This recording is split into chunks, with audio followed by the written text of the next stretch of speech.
Hello students, welcome to my Geography Guru channel. Today we are here with the another episode of class 10th Political Science. This is the third and the last episode of chapter number 1 Power Sharing सत्ता की साझेदारी. पिछले दो episode हुए उसमें हमने समझा सत्ता की साझेदारी के कंसेप्ट को, पावर शेयरिंग के कंसेप्ट को. उसमें हमने दो कहानियाँ ली, दो केस स्टडी ली. एक थी बेल्जियम की जो यूरोप का छोटा सा देश है, दूसरी थी श्रीलंका की जो हमारे पड़ोसी देश है, एक छोटा सा देश.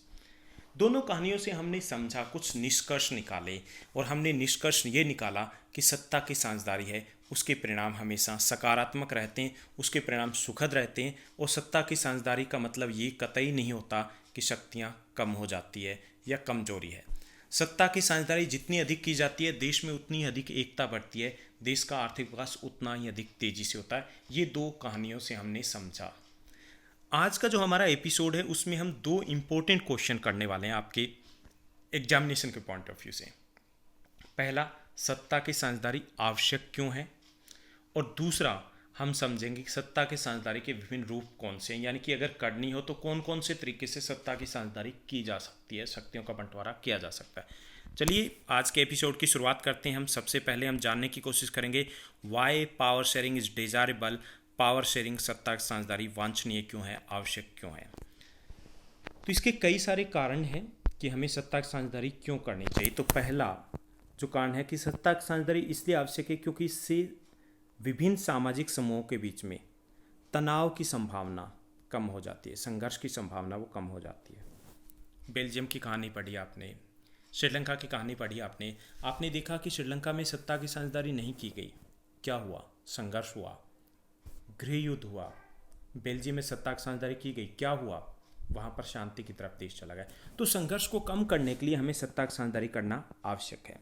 दूसरा, सामाजिक तनाव, आपसी जो तनाव है. मान लीजिए कि संघर्ष की तरफ नहीं जा पाता लेकिन फिर भी जो सामाजिक सद्भाव है उसको झटका लगता है अगर सत्ता की साझेदारी ना की जाए, तो सामाजिक तनाव से बचने के लिए सत्ता की साझेदारी आवश्यक है. तीसरा, कई बार ये हिंसा और दंगों का रूप ले लेता है जब आपसी तनाव बढ़ता है. अगर उसको टालना है, उनसे बचना है, तो सत्ता की साझेदारी आवश्यक है.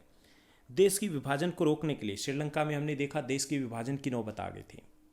यूरोप में, यूगोस्लाविया में इसी मुद्दे पे देश का विभाजन भी हो गया था.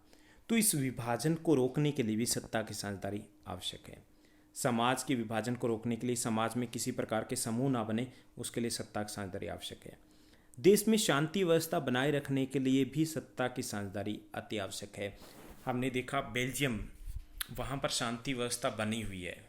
बेल्जियम की राजधानी ब्रुसेल्स पूरी यूरोप की राजधानी बन जाती है. वही देश जो बंटवारे के कगार पर खड़ा था और अब वहाँ पर सबसे शांतिपूर्ण देशों में से एक है. क्यों? क्योंकि सत्ता की साझेदारी की. तो शांति व्यवस्था बनाए रखने के लिए भी सत्ता की साझेदारी है वो आवश्यक है.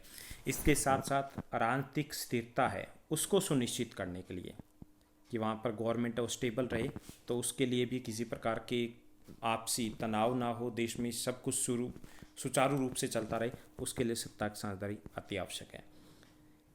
ये तो थे जो प्रॉफिट और लॉस के आधार पे, हम जैसे कहते हैं प्रोस और गेंस के बेस पे, जो हमने देखा कि अगर ये नहीं किया तो हमें लॉस होगा, वो वाले कारण. एक नैतिक कारण भी है सत्ता की साझेदारी का, वो है कि ये लोकतंत्र की मूल भावना है. इसे हम नैतिक कारण बोलते हैं, मोरल रीजन है ये. तो जो मोरल रीजन है वो क्या है कि हमें लोकतंत्र की मूल भावना के लिए, क्योंकि लोकतंत्र क्या कहता है? लोकतंत्र कहता है लोगों का, लोगों के लिए, लोगों द्वारा शासन है और वास्तविक शक्तियाँ लोगों के पास रहनी चाहिए. तो इस मोरल कारण के लिए भी, इस मोरल रीजन के लिए भी सत्ता की साझेदारी करना आवश्यक है. तो शुरुआत के जो हमने रीजन किए, कारण किए, वो थे प्रूडेंशियल रीजन्स, यानी कि हमने देखा कि फ़ायदा हो रहा है या नुकसान हो रहा है. नुकसान हो रहा है तो उससे बचना, तो हमें सत्ता की साझेदारी करना है. और ये कारण है जो लोकतंत्र की, जिसको आत्मा कहा जाता है, ये नैतिक कारण है कि इसके लिए भी हमें सत्ता की साझेदारी करनी चाहिए, आवश्यक है. तो ये था कि सत्ता की साझेदारी क्यों आवश्यक है. बहुत इंपॉर्टेंट क्वेश्चन है ये, काफ़ी बार आपके एग्जामिनेशन में आ चुका है और मे भी किसी न किसी सेट में इस बार भी रहेगा. अब हम आगे बढ़ते हैं हमारे नेक्स्ट टॉपिक की तरफ, और लास्ट टॉपिक है इस चैप्टर का, वो है सत्ता की साझेदारी के रूप कौन कौन से हैं, यानी कि सत्ता की साझेदारी है वो कैसे की जा सकती है. कई तरीके से हम सत्ता की साझेदारी कर सकते हैं. पावर शेयरिंग, यहाँ पे दिखाने की कोशिश की है. पावर शेयरिंग का मतलब ये वाली पावर शेयरिंग नहीं है. पावर शेयरिंग का मतलब है शक्तियों का बंटवारा. तो शक्तियों का बंटवारे जो है उसके चार रूप हो सकते हैं, चार तरीके हो सकते हैं, चार मेथड हो सकते हैं। पहला, शक्ति का क्षैतिज वितरण, शक्तियों का या सत्ता का क्षैतिज बंटवारा जिसे कह सकते हैं, हॉरिजॉन्टल डिस्ट्रीब्यूशन ऑफ पावर्स जिसे हम कह सकते हैं। इसमें सत्ता जो है वो सरकार के विभिन्न अंगों, विधायिका, कार्यपालिका, न्यायपालिका, उसके बीच में साझा की जाती है। यानी कि सत्ता का बंटवारा, शक्तियों का बंटवारा किस में होता है? विधायिका, कार्यपालिका और न्यायपालिका। ये क्या है? सरकार की अंग है।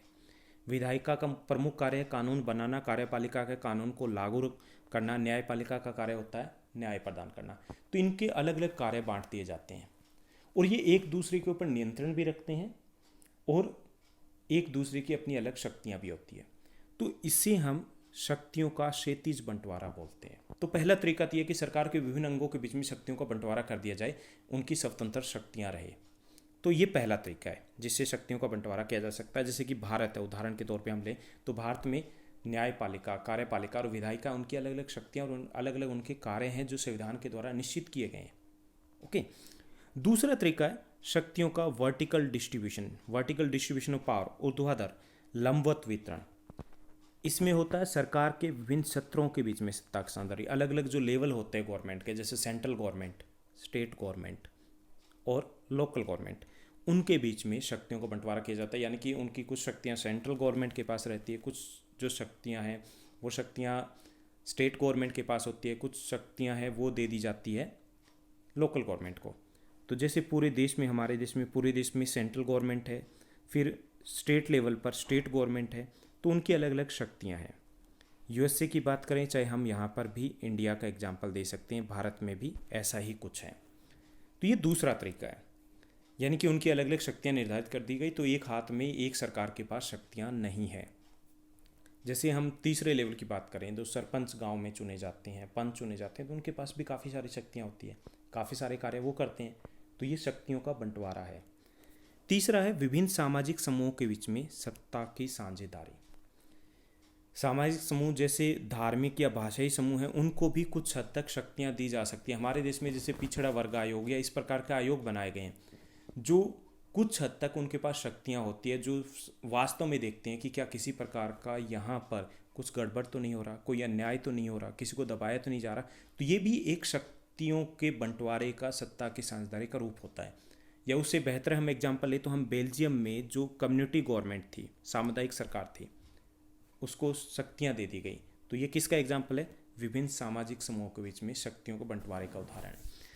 इसके साथ साथ जो चौथा रूप है वो है विभिन्न राजनीतिक दलों और दबाव समूह और आंदोलनों के बीच में सत्ता की साझेदारी।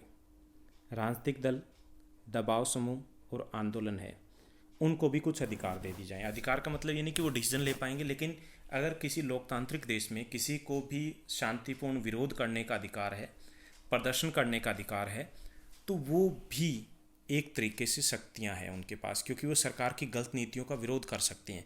और अगर सरकार सही कदम नहीं उठा रही तो उनकी मांगें उठाई जा सकती है। इससे सरकार के ऊपर दबाव पड़ता है, क्योंकि लोकतंत्र में सरकार जनता के द्वारा चुनी जाती है, उन्हें चुनाव में जनता को जवाब देना होता है। तो ये जहाँ लोकतंत्र होता है, जहाँ पर आज़ादी होती है राजनीतिक दल बनाने की, दबाव समूह यानी कि जैसे यूनियन होती, यूनियन बनाने की, आंदोलन करने की, तो ये भी सत्ता की साझेदारी का एक रूप होता है। हमारे देश में हम देखते हैं कि जो विपक्षी दल होता है वो सरकार की जब भी कमियां होती है तो उनके ऊपर हमले बोलते हैं, उनकी आलोचना करते हैं, और आलोचना करने से सरकार को बैकफुट पे आना होता है। या कई बार कुछ गलत नीतियां होती है तो आंदोलन भी किए जाते हैं। जैसे अन्ना हजारे का आंदोलन था, तो अन्ना हजारे का आंदोलन था, तो ये नहीं कि अन्ना हजारे हैं अपने समाज सेवी तो उनके पास शक्तियाँ थी, लेकिन जब आंदोलन किया गया तो सरकार को कुछ निर्णय लेने पड़े। तो ये चौथा रूप होता है। तो ये चार तरीके होते हैं जिनके द्वारा सत्ता की साझेदारी की जा सकती है। पहला जो तरीका है सरकार के विभिन्न अंगों के बीच में सत्ता की साझेदारी, दूसरा सरकार के विभिन्न सत्रों के बीच में सत्ता की साझेदारी, तीसरा विभिन्न सामाजिक समूहों के बीच में सत्ता की साझेदारी, और चौथा जो तरीका है वो है विभिन्न राजनीतिक दलों और दबाव समूह तथा आंदोलनों के बीच में सत्ता की साझेदारी। तो ये हमारा चैप्टर था, पहला चैप्टर, बहुत छोटा सा, बहुत आसान सा चैप्टर था, जिसमें हमने सत्ता की साझेदारी क्या होती है, क्यों आवश्यक है और कैसे की जा सकती है, ये सब कुछ समझा। उम्मीद करता हूँ बहुत अच्छे से आपने समझा होगा, पढ़ रहे होंगे, आपकी तैयारी पूरी जोरों से चल रही होगी। ऐसे ही पढ़ते रहिए। Thank you, bye bye, take care.